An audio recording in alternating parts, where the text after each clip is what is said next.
அஸ்ஸலாமு அலைக்கும். இன்றைக்கி நம்ம பால் ஆடையிலேருந்து நெய் எப்படி உருக்கி எடுக்கிறதுன்னு பார்ப்போமா? அது அப்படிலாம் நினச்சி தான் நானும் முயற்சி பண்ணுவேன்னு சொல்லிவிட்டு பாலாடை எடுத்து மிக்ஸி ஜாரில் போட்டு எல்லோரும் பண்ணுற மாதிரி நானுமே வந்து ஐஸ் க்யூப் போட்டு பால் மிக்சியில் போட்டு அரைச்சேன். அந்த பாலாடையை அரைச்சி பார்க்குறேன். எனக்கு ஃபுல்லாக தண்ணி மாதிரி தான் வருது. பால் வெண்ணெய் திரண்டு வரவே மாட்டேங்குது. என்னாச்சு எனக்கும் ஒன்றும் புரியல. கரெக்டாக தான் பண்ணேன். ஆனால் வந்து எனக்கு வரவே இல்லை. அது கூட நான் என்ன பண்ணேன், கீழே ஊற்றிடலான்னு தான் பிளான் பண்ணேன். அதுக்கப்புறம் வேணாம், நம்ம அப்படியே சட்டியில் ஊற்றி நெய் வருதான்னு ட்ரை பண்ணுவோமேன்னு சட்டியில் ஊற்றி கிட்டத்தட்ட 1 மணி நேரமாக கிண்டி கடைசியில் நெய் எடுத்துட்டேன். நம்ம விடாமுயற்சியில் நெய் வந்துருச்சு அல்ஹம்துலில்லாஹ்ன்னு. அதோட பாலாடையில் ஒரு 3/4 டப்பா எனக்கு நெய் வந்துருந்துச்சு அல்ஹம்துலில்லாஹ்.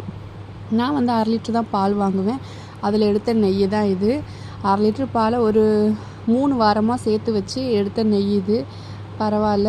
பிடிச்சிருந்தால் லைக் பண்ணுங்கள், ஷேர் பண்ணுங்கள், சப்ஸ்கிரைப் பண்ணுங்கள். என்னோடய விடாமுயற்சி நான் வந்து வரும்னு நினைக்கவே இல்லை. ஆனால் வந்துருச்சு. கீழே ஊற்றிடலாம் வேஸ்ட்டுன்னு நினச்சேன். ஆனால் அது வேஸ்ட் ஆகலை, நெய்யாகவே வந்துருச்சு. ரொம்ப சந்தோஷமாக இருந்துச்சு எனக்கு எடுத்தது.